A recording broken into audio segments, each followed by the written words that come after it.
En nuestros tiempos, pensamos en los mitos como historias ficticias que nunca sucedieron o que no forman parte de nuestra realidad.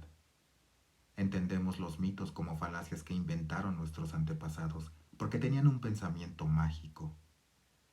Generalmente utilizamos la palabra mito para referirnos a una superchería popular. Esta concepción se la debemos a nuestra forma racional de ver el mundo, que se potencializó durante la época conocida como la Ilustración. A partir de ese momento, nuestras verdades tuvieron que ser comprobadas a través del método científico y todo lo demás pasó a ser parte de la ficción. Levi-Strauss afirma que la ciencia todavía no está preparada para explicar aquello que es válido para el pensamiento mitológico.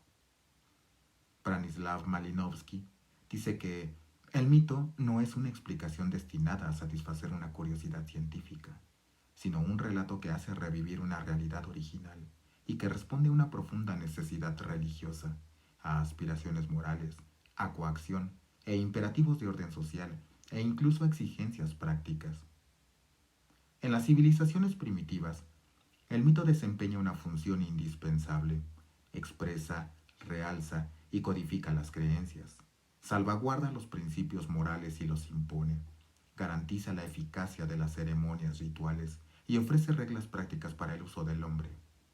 Mircea Eliade sostiene que el mito cuenta una historia sagrada que ha tenido lugar en el tiempo ancestral. Estos relatos cuentan cómo gracias a las hazañas de seres sobrenaturales una realidad es creada. Los mitos detallan el origen de las flores, los pueblos, los animales, las plantas o los fenómenos naturales. Estos relatos narran cómo se ha producido algo.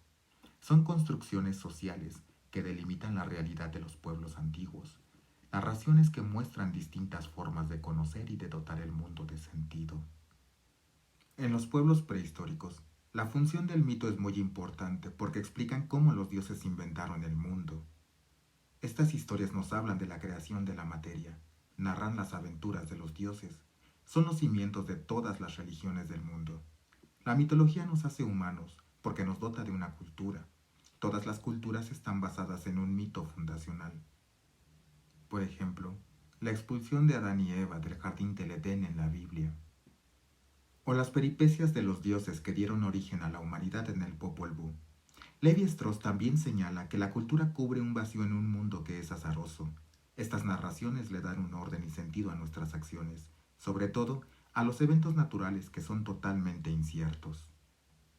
Evans Pritchard realiza una investigación sobre los Nuer y llega a la conclusión de que el tiempo se computa en instancias de una función estructural.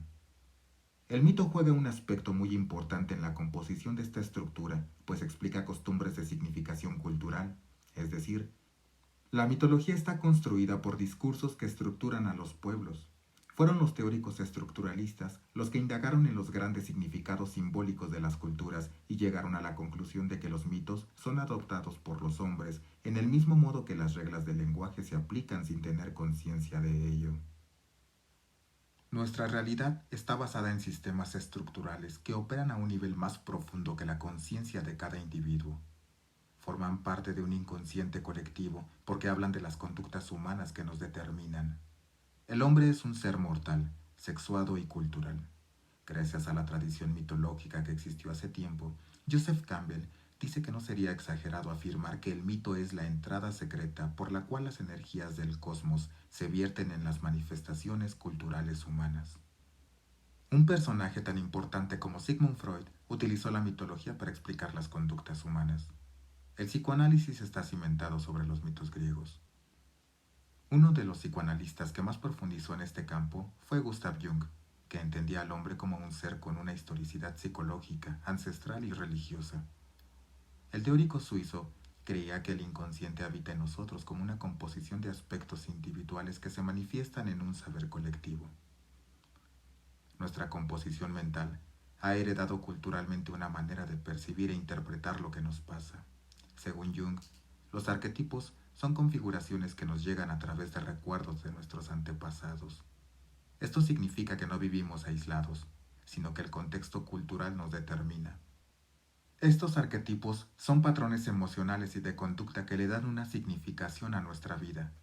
Los mitos son tan importantes porque todas las sociedades humanas se posicionan a partir de una base cognitiva y emocional que no depende de lo individual, sino de la colectividad. La mitología es esa esencia comunitaria que determina no solo a los pueblos, sino también a cada persona. Los mitos son esenciales en todas las culturas porque sirven para darle un sentido a nuestra existencia. Tienen la función de conectarnos con una cosmogonía universal.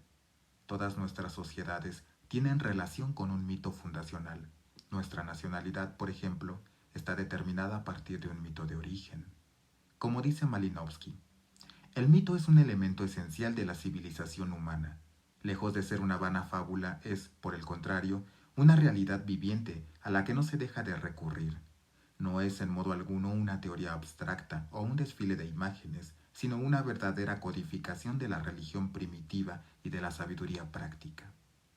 Así que la próxima vez que utilices la palabra mito, piénsatelo dos veces, porque todas estas historias contienen una gran sabiduría ancestral.